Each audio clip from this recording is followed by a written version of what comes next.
What was it that Elijah Cummings said to Michael Cohen to actually bring him to tears? He was crying at the stand at his hearing. We're going to look at that. And then we're also going to look at the big picture of what Elijah Cummings said to wrap up the hearing, because I think he was one of the few people that used taste and was somewhat authentic in what he said. You know, a lot of people just took as a chance to throw tomatoes at Cohen. And I'm not saying he didn't do anything wrong. He definitely did. But I thought it was kind of refreshing to see somebody speak in an authentic way at the end to kind of cushion the situation and keep a nice positive spin on it when so many times, you know, within politics, it's all negative and it's all this party against this party. So let's dive in and look at what really happened. You know, I've sat here and I've listened to all of this, and it's very painful. The first thing I'll point out, I had to watch this at 2 times speed on YouTube, and it was still hard to get through. This guy talks so slow. I'm going to cut this up so you don't have to bear through it. As I sat here and I listened to both sides, I just felt as if, and you know, people are now using my words that they took from me, that didn't give me any credit. We're better than this. So he's trying to bring a little light to it there. I guess he said that a ways back. We're better than this, and people are saying that over and over again. He gets a little chuckle to lighten it up. We are so much, we really are. As a country, we are so much better than this. And, you know, I told you, and that's kind of one of those phrases that people just love to get behind. Like when I talked before about how Trump is really good at using phrases like, oh, it's just common sense. Well, it's common sense if you believe the side that the statement is coming from. But look at this, even this lady behind Cohen here, when he says we're better than this, it's just people just love to respond to it's common sense. We're better than this. Oh, yeah, we are. Look at her. I don't even know who she is. We are so much, we really are. Yeah, as just, a country, yeah, we are. We're so much better. It's so ridiculous how people just buy into that.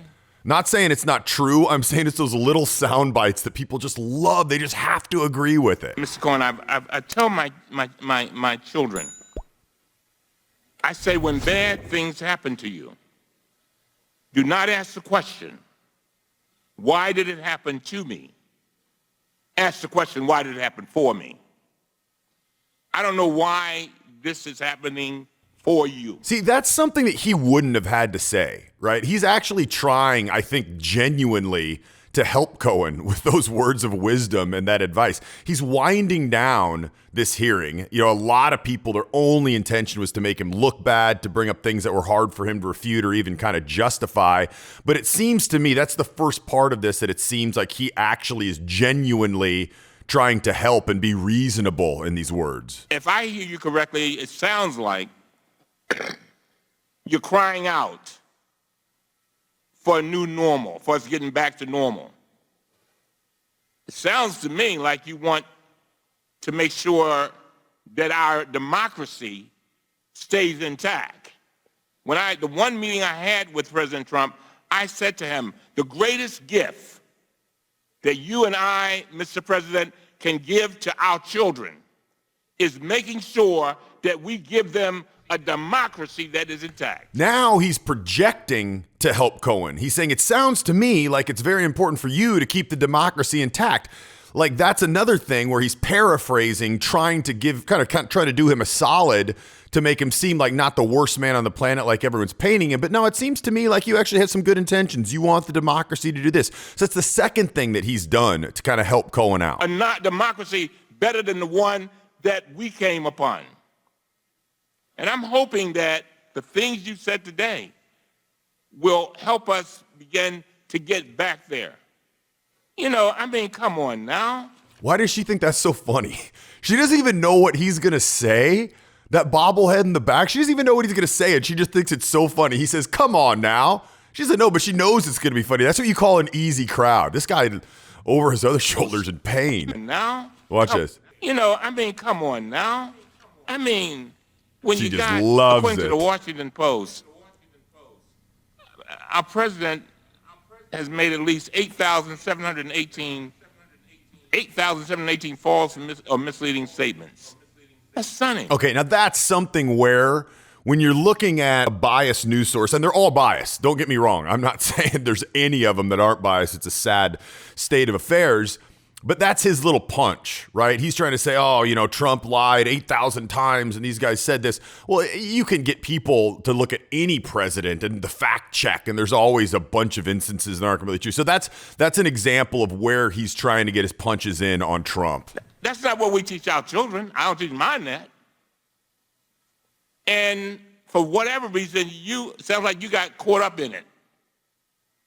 You got caught up in it. So now what is it? Trump's the bad guy, Trump's the liar, and you just got caught up in the undertow. And some kind of way, I hope that you will, I know that it's painful going to prison. I know it's got to be painful being called a rat. And let me explain. A lot of people don't know the significance of that, but I live in the inner city of Baltimore. All right? And when you call somebody a rat, that's one of the worst things you can call them, because when they go to prison, that means a snitch. Okay, now that's the first thing he does to get Cohen in tears. So he's basically saying, life's not good for people who get sent to prison who are considered a snitch. Everyone's kind of out to get you, and that's the case, and you get that label. So now he's getting a little bit worked up, right? The emotions are rising. That's the first punch that he's going to hit him with, and the second punch is going to bring him to tears. You'll see right here. I'm just saying. And so, because he didn't need to say that. What was the point of that? There was no point to bring that up. It was just something that he wanted to say to kind of get a reaction out of Cohen. The president called you a rat. And this has got to be one of the hardest things that you could do. Let me tell you the picture that really, really pained me. All right, here it comes. You were leaving the prison. You were leaving the courthouse. And I guess it's your daughter had a braces or something on. Man, that thing hurt me. As a father of two daughters. And that's what does him in. That's what does him in. And that is probably the hardest part of going to prison is, no, I think he's going to do 3 years, they say, with young kids. You come back and 3 years have passed. That's a lot of time. And I think that's kind of just dawning on him right now. It hurt me. And I can imagine covering his mouth, how it must feel for you. Wringing his hands, signs of stress. But I'm just saying to you, I want to first of all thank you. I know that this has been hard.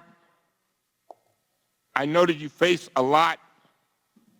I know that you are worried about your family.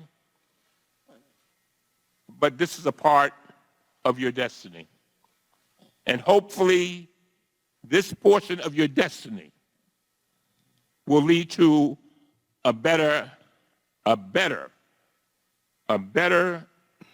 Michael Cohen, a better Donald Trump, a better United States of America, and a better world.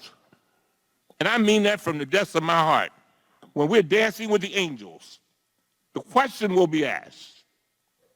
In 2019, it sounds like the end of a sermon. When we're dancing with the angels, what did we do to make sure we kept our democracy intact? Did we stand on the sidelines and say nothing? Now, I want you to notice this right here. When he started very calm and slow, a low tone of voice, and now he's working his way up. It reminds me of the show that I saw a long time ago. Tony Robbins was trying to teach this guy how to be a good public speaker. And basically he said one of the biggest things is you have to display emotion to get people to feel emotion. So I've commented on Elijah Cummings' words, but I want you to notice the crescendo here at the end. He's getting super animated. Look at the hands. Listen to the voice, the vocal tonality, and the vocal power that you use. I commented a minute ago, it almost sounds like the end of a sermon is arguably more powerful than the words that you're saying. A lot of people don't realize that when people speak in an unconvincing, they don't even sound like they're convinced themselves. What happens? People don't listen to you. You've probably seen it at work. People will go up and talk to people. They don't give them the time of day. They don't treat them with respect. They act like they're not there. They can't get the attention of people. People act like they don't want to talk to them. I don't have time to talk about that in this video, but if that's something you want to work on, getting a stronger voice that kind of snaps people attention to you and establishes that respect instantly, you can go to charismamatrix.com/tonality checklist, or just touch or click up here in the right corner. You can download it because you're coming from this video. You can get it for free. because she could not get $333 a month in insulin. That was our first hearing. It's starting to sound like the WWE. Corruption in government. Come on now. She loves We it. can do more. Anytime he says, come on now, look at that head bounce. Then one thing. And we have got to get back to normal. And I think it's genuine. I think he's worked up, but I think it's definitely planned. That's his move. He starts slow and he gets worked up and it gets people engaged. I mean, look at the crowd behind Cohen right there. By the way, do you have Instagram? If you do, I'm putting out a lot of content that I don't put out on YouTube there. You can go to Charisma Matrix, or I think you can search for Barron Cruz and follow me there. With that, this meeting is adjourned. Oh, ha Meeting is adjourned. Bam. Almost looks like a drummer hitting the cymbal at the end of the... With that, this meeting is adjourned. I laugh at that, but I do think he did a really good job. I think there were some things, clearly he wanted to get his swings in on Trump and had some agenda behind that. But I think for the most part, it was genuine. I think he kind of felt for Cohen, and I think he wanted to lighten the whole tone of the whole kind of hearing. Now, if you want to understand what's going on socially by watching breakdowns of these kind of trending interactions and political interactions, I suggest you subscribe to the channel. I think it's a really good way to teach people to break down what's actually going on scenes maybe they've even seen before, ones that are trending, getting very popular. What's really going on? Because a lot of times we can kind of see these things and they just kind of brush over us. We get a feeling one way or the other. But when we dissect them like this to point out specifically what's going on, it helps you really understand at a core level. What does that do for you?